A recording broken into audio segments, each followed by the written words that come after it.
Oh, dearie me! Oh, that's horrendous. That is horrendous. I hope it didn't That's catch one of his the Primo foot. Ducati boys exiting pit lane there. Marc Marquez has lost control going into the first corner. Look at the damage to Zarco's Ducati side. Almost looks like it's been cut in half. Over the crest, losing the front. Zarco's coming out of the pit lane here.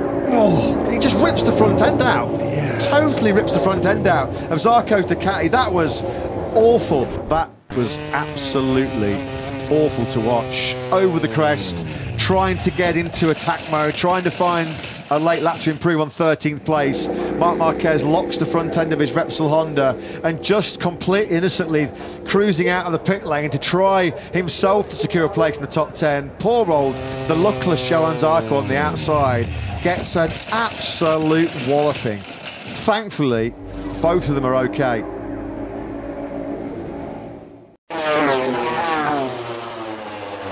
No, it's Marquez again. We just said it was his last flying lap, and for what, the third time in about 30 minutes. Oh, wow! That was a massive moment for Marc Marquez. He just checks that left wrist. As he puts it on the right, I imagine the rear's going to let go. It does, and yeah, then just comes back into line, pushes his butt up in the air, which throws all your weight onto the front, then threatens to push the front.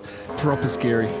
That was a big head shake, big tank slapper, wasn't it? On the change of direction, he was about to pitch it into that fifth gear, turn number 11. You don't need to be an international body language expert, do you, Simon, to understand exactly what was going through his mind there. Marc Marquez right on cue. That is crash number 5 of the weekend then for number 93, and he's hurt. This can't go on. This just cannot go on, can it? Marc Marquez on all fours, in more pain, more agony. This is a horrible sight. Nobody wants to see a rider of Marc Marquez's stature, a rider who's put himself through physical and mental torture to get back to his best, suffering like he's suffering right now. He had the big scare here on Friday morning. Oh, that's just horrible. That is horrible. Vicious, vicious high side. This was the crash from the CCTV camera. Oh, dearie me, look at that. Tipped off. That's that last corner. It's wetter than the rest of the track, and that is Marc knowing I've fallen off at completely the wrong time. This is going to be an unlucky turn 13 though for Marquez. There he slips off that Honda. Look at that. He didn't even look at the bike. He didn't even turn around for a millisecond glance at it, didn't he? He was like, I don't care about that. I'm going to leg it back to the pit lane as quick as I can.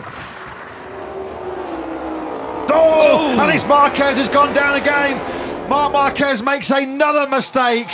That's twice in 2 sessions. He is on the floor again at turn 13. He was pushing so hard on the entry here, it was scary, and then when he touched the throttle, over the handlebars he goes. We talked, didn't we, about how slippery and slick it was on the gas coming out of turn 13. On the rain tyres in Q1, it was tipping in when he lost control of his Repsol Honda. This time around, on that slick, just a little damp patch. Look at this. Flicked viciously on the high side there as he just squeezed the power back on coming into the final corner. He was pretty close, wasn't he, to just tapping the back of Jack Miller's KTM. This was a hat-trick of spills for the Repsol Honda man and his beloved Sachsenring in the space of, what, 30 minutes? More gravel in the face, unfortunately, the 8 times world champion. More repair jobs for